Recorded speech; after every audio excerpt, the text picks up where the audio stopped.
اور آج میں آپ کو ایک خوشخبری بھی سنا دوں کہ جتنے بھی لوگ یہاں پر بیٹھے ہوئے ہیں روزے دار ہیں اور وہ صبح صادق سے لے کر غروب آفتاب تک اپنے روزے کو پورا کر رہے ہیں، وہ سب متقی اور پرہیزگار ہیں۔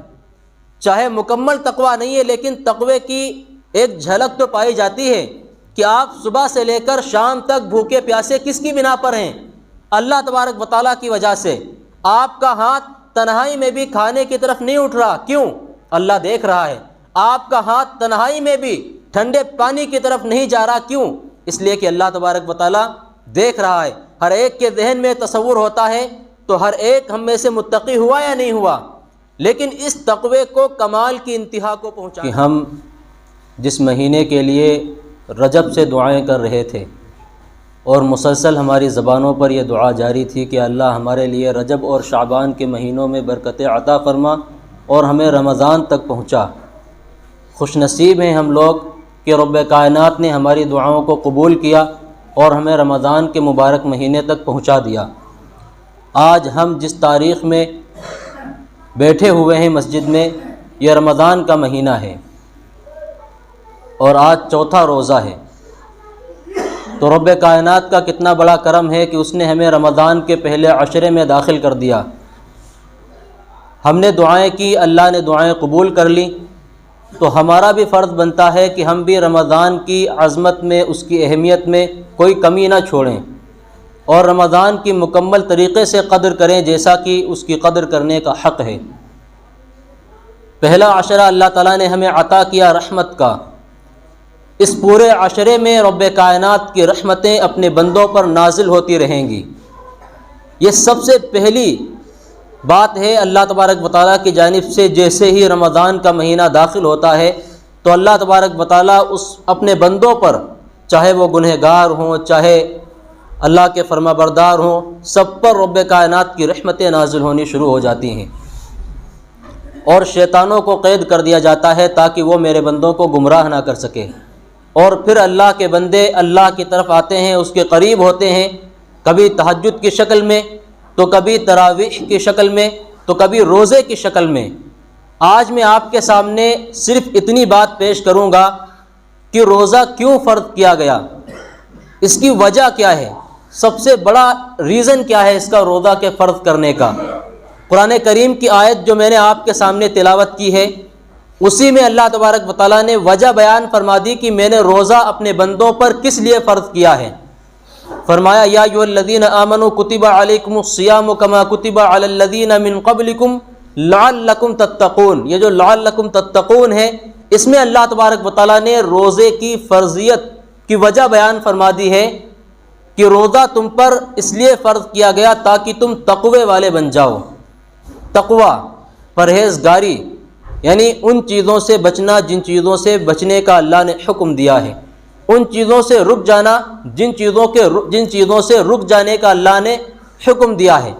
اب چاہے آپ تنہائی میں ہوں، چاہے آپ مجمع کے اندر ہوں، کسی بھی حالت میں، کسی بھی کیفیت میں، کسی بھی وقت، آپ ہر وقت آپ کے دل میں یہ بات رہے کہ میرا رب مجھے دیکھ رہا ہے، میرا اللہ مجھے دیکھ رہا ہے۔ اور یہ کیفیت سب سے بہترین طریقے سے صرف روزے کی حالت میں پیدا ہوتی ہے۔ ہم میں کتنے لوگ یہاں پر روزہ دار ہیں جو لوگ تنہائی میں گناہوں سے نہیں بچ رہے تھے؟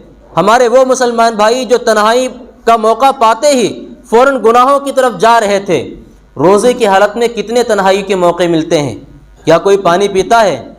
کیا کوئی تنہائی کا موقع ملتے ہی کھانا کھانا شروع کر دیتا ہے؟ ہم میں سے ہر ایک رکتا ہے۔ اور آج میں آپ کو ایک خوشخبری بھی سنا دوں کہ جتنے بھی لوگ یہاں پر بیٹھے ہوئے ہیں روزے دار ہیں اور وہ صبح صادق سے لے کر غروب آفتاب تک اپنے روزے کو پورا کر رہے ہیں، وہ سب متقی اور پرہیزگار ہیں۔ چاہے مکمل تقویٰ نہیں ہے لیکن تقوی کی ایک جھلک تو پائی جاتی ہے کہ آپ صبح سے لے کر شام تک بھوکے پیاسے کس کی بنا پر ہیں؟ اللہ تبارک و تعالیٰ کی وجہ سے۔ آپ کا ہاتھ تنہائی میں بھی کھانے کی طرف نہیں اٹھ رہا، کیوں؟ اللہ دیکھ رہا ہے۔ آپ کا ہاتھ تنہائی میں بھی ٹھنڈے پانی کی طرف نہیں جا رہا، کیوں؟ اس لیے کہ اللہ تبارک و تعالیٰ دیکھ رہا ہے۔ ہر ایک کے ذہن میں تصور ہوتا ہے تو ہر ایک ہم میں سے متقی ہوا یا نہیں ہوا، لیکن اس تقوی کو کمال کی انتہا کو پہنچانا ہے۔ یعنی یہ تقوی جو ہمارے اندر بہت کم پایا جاتا ہے، اس کو مکمل کرنے کے لیے اللہ نے روزے کو فرض قرار دیا، تاکہ مکمل طریقے سے ہمارے دلوں کے اندر تقوی آ جائے، پرہیزگاری آ جائے، رمضان کا مہینہ چلا جائے، روزوں کی مدت بھی ختم ہو جائے، لیکن روزوں کے بعد بھی جب موبائل فون آپ کے ہاتھ میں ہو تو آپ کا دل اس بات سے ڈر رہا ہو، خوف کر رہا ہو، اور آپ یہ سوچ رہے ہو کہ اگر میں اس کا غلط استعمال کروں گا تو میرا اللہ مجھے دیکھ رہا ہے۔ رمضان کے علاوہ بھی جب کسی گناہ کا آپ کو موقع ملے، کسی غیر محرم پر نظر پڑے، یا آپ کسی غیر محرم سے بات کرنے والے ہوں، تو آپ کو پتہ چل جائے کہ میرا اللہ مجھے دیکھ رہا ہے۔ یہ تقوی کا کمال ہے اور یہ مکمل تقوی ہے۔ تو اللہ نے متقی بنانے کے لیے ہم پر روزوں کو فرض قرار دیا ہے۔ لیکن میرے بھائیوں، ہم میں بہت سے مسلمان ایسے ہیں جو روزہ تو رکھتے ہیں لیکن روزہ رکھنے کا کوئی فائدہ حاصل نہیں ہو سکتا۔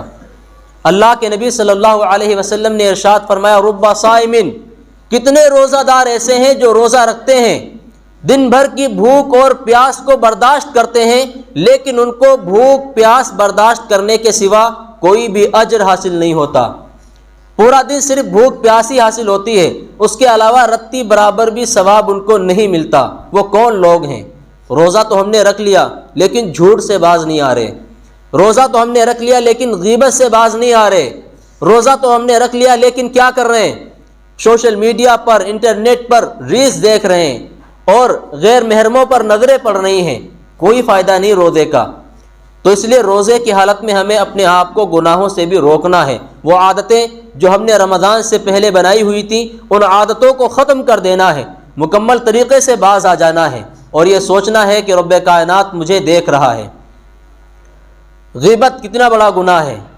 غیبت کسے کہتے ہیں؟ سب سے پہلے تو آپ یہ سمجھ لیں، فرمایا غیبت یہ ہے کہ آپ کسی بھی مسلمان کی پیٹھ پیچھے اس کی برائی کریں، یا کسی بھی انسان کی اس کی پیٹھ پیچھے برائی کریں، ایسی بات کوئی کہیں کہ جب اس کو پتہ چلے تو اسے برا لگے، یہ غیبت ہے۔ جب آپ علیہ الصلوۃ والسلام نے غیبت کا گناہ بتایا اور غیبت سے لوگوں کو روکا تو صحابہ کرام نے عرض کیا، رسول اللہ اگر واقعی وہ برائی اس کے اندر پائی جا رہی ہو پھر ہم لوگوں کو بتائیں اس برائی کے بارے میں، تو اس وقت بھی غیبت ہوگی؟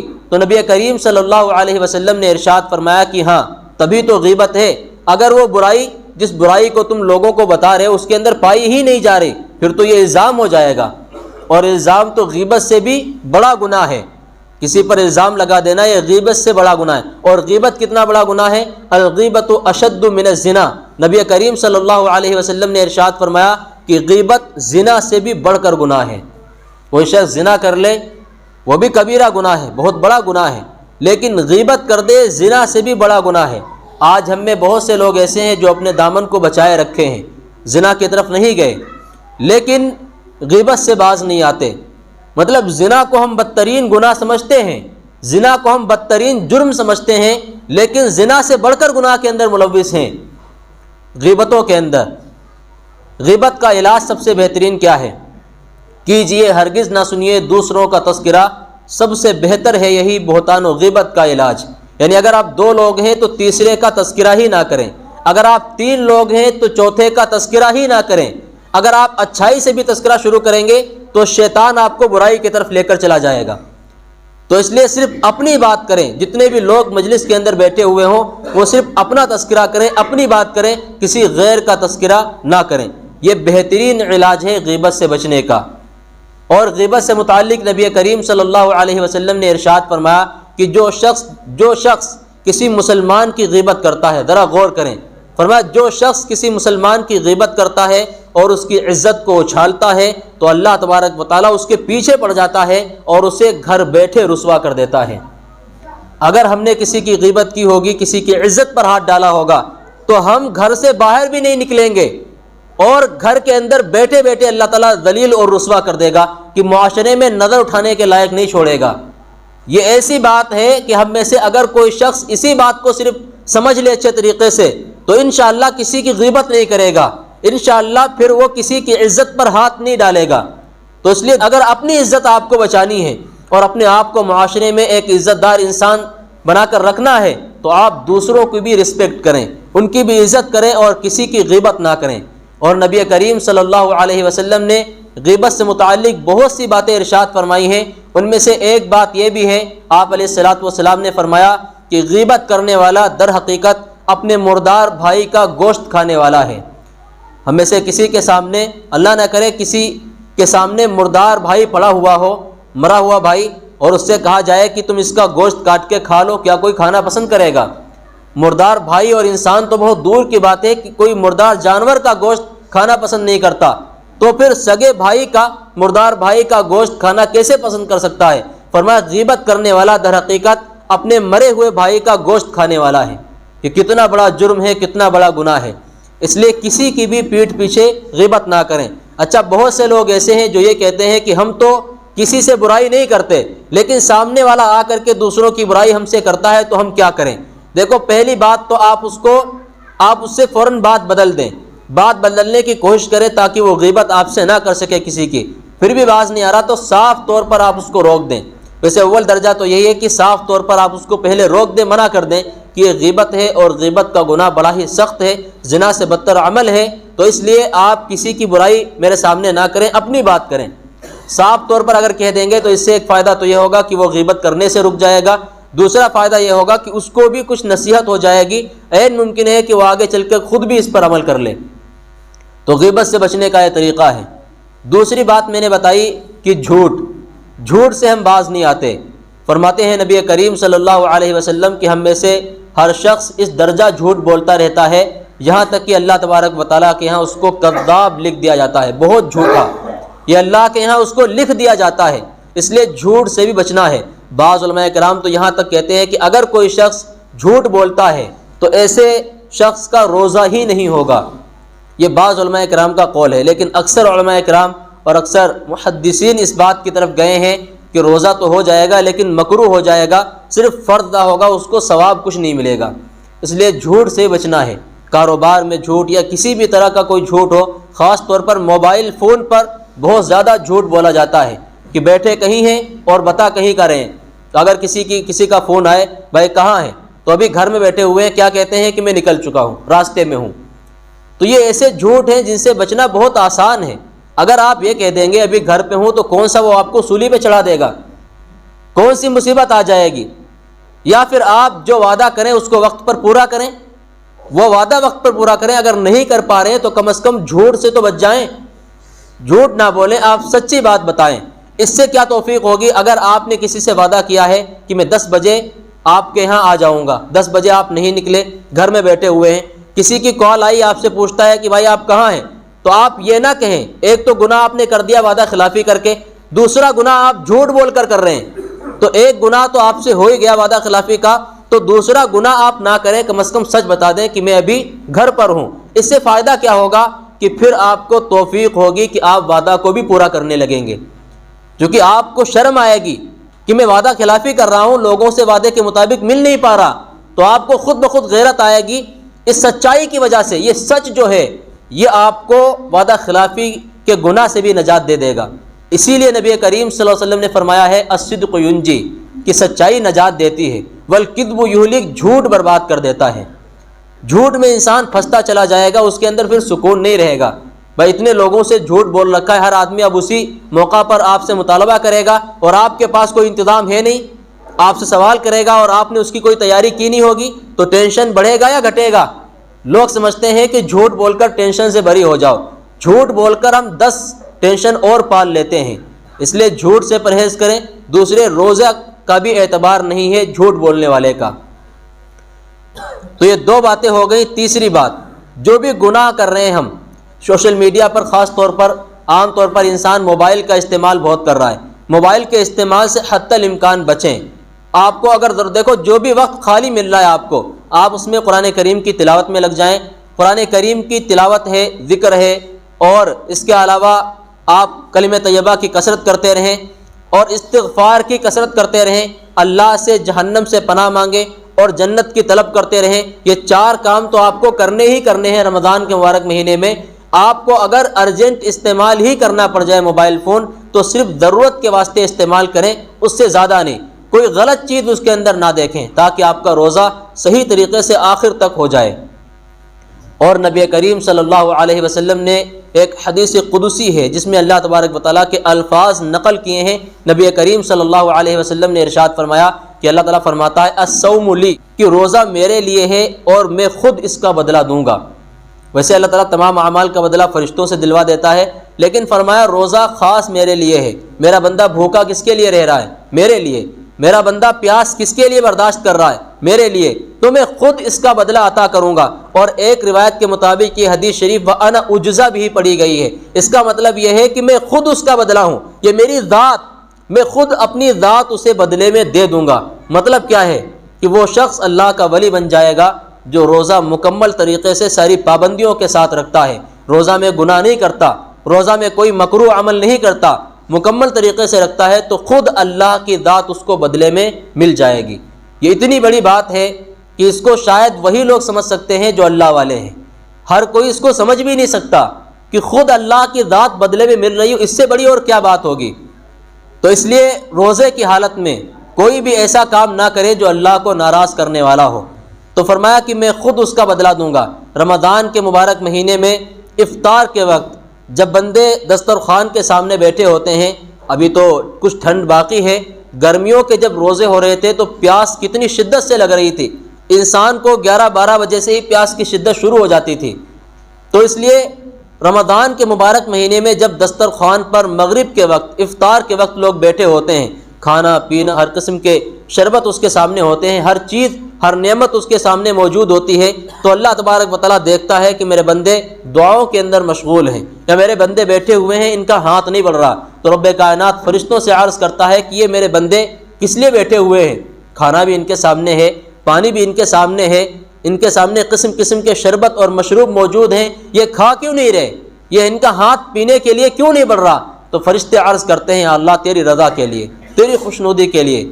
حالانکہ اللہ تو سب کچھ جانتا ہے، پھر اللہ عرض کرتا ہے کہ اچھا میری رضا، میری خوشنودی کے لیے، میری محبت میں، تو تم گواہ رہو فرشتوں کہ میں نے ان سب کی مغفرت کر دی۔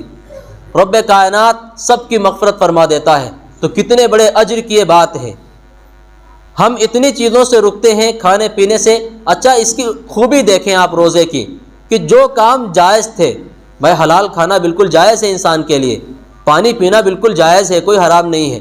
اللہ نے مردار کو حرام کیا ہے، اس کے علاوہ اور بھی چیزوں کو حرام کیا ہے، شراب کو حرام کیا ہے، لیکن کھانا پینا حلال طریقے سے، روزی ہے تو جائز ہے ہر ایک انسان کے لیے، پانی پینا بھی جائز ہے، اور اپنی بیوی سے ملاقات کرنا بھی جائز ہے، ساری چیزیں جائز ہیں۔ لیکن اللہ کے ایک حکم پر ہم میں سے ہر شخص ان جائز کاموں سے بھی رکا ہوا ہے، رمضان میں ان جائز کاموں سے بھی رکا ہوا ہے۔ پانی سامنے موجود ہے، کوئی حرام کا پانی نہیں ہے، لیکن کیوں رکا ہوا ہے؟ کہ رب کائنات کا حکم ہے کہ روزے کی حالت میں پینا نہیں ہے۔ کھانا سامنے موجود ہے، گیہوں ہے، چاول ہیں، ساری حلال چیزیں ہیں، لیکن کیوں رکا ہوا ہے؟ کہ اللہ کا حکم ہے کہ کھانا نہیں ہے مغرب سے پہلے۔ تو یہ ساری کی ساری چیزیں اللہ تبارک و تعالیٰ کے حکم سے بندہ کر رہا ہوتا ہے، تو رب کائنات نے جب روزہ فرض کر کے حلال چیزوں سے روک دیا، تو بندوں کے اندر کتنا تقویٰ پیدا ہو سکتا ہے کہ جب رمضان کے علاوہ آئے گا تو بندے پھر حرام چیزوں سے تو خود بخود دور بھاگیں گے۔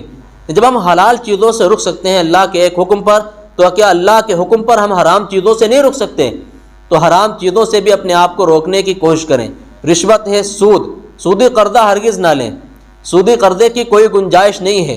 جو بینک سے سودی قرضہ لیتے ہیں اور اس کے اوپر قسط وار پھر سود ادا کر رہے ہوتے ہیں، بالکل ناجائز ہے، حرام ہے۔ سود کرنے والے کی جنگ ڈائریکٹ اللہ اور اس کے رسول سے ہو جاتی ہے۔ یہ میں ان کے لیے کہہ رہا ہوں کہ جو بات سننے کے باوجود بھی باز نہیں آتے ہیں، جن کے سامنے مسئلہ صحیح آ گیا، قرآن و حدیث کی آیتیں بھی آ گئیں، لیکن پھر بھی سودی قرضہ لے رہے ہوتے ہیں، وہ صرف اتنی بات سمجھ لیں کہ قرآن کریم میں اللہ تعالیٰ نے سود کھانے والوں کے بارے میں ارشاد فرمایا فَأَذَنُوا بِحَرْبٍ مِّنَ اللَّهِ وَرَسُولِهِ، کہ اللہ اور اس کے رسول سے جنگ کا اعلان ہے۔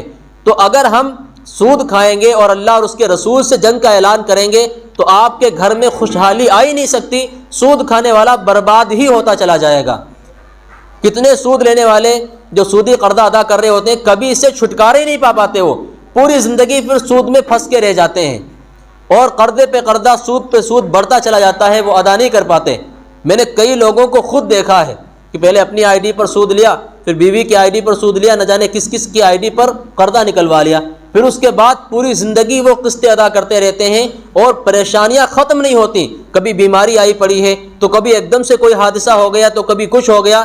یہ پریشانیاں پیچھا نہیں چھوڑیں گی. کیوں پیچھا نہیں چھوڑیں گی؟ کیونکہ ہم نے جنگ کس سے کر رکھی ہے؟ اللہ اور اس کے رسول سے جنگ کا اعلان کر رکھا ہے. جہاں سے سکون ملنا تھا وہیں سے ہم نے سکون کے سارے دروازے بند کر دیے. پھر ہم اللہ سے دعائیں کر رہے ہوتے ہیں مسجد میں آ کے، اللہ پریشانیاں پیچھا کیوں نہیں چھوڑ رہی؟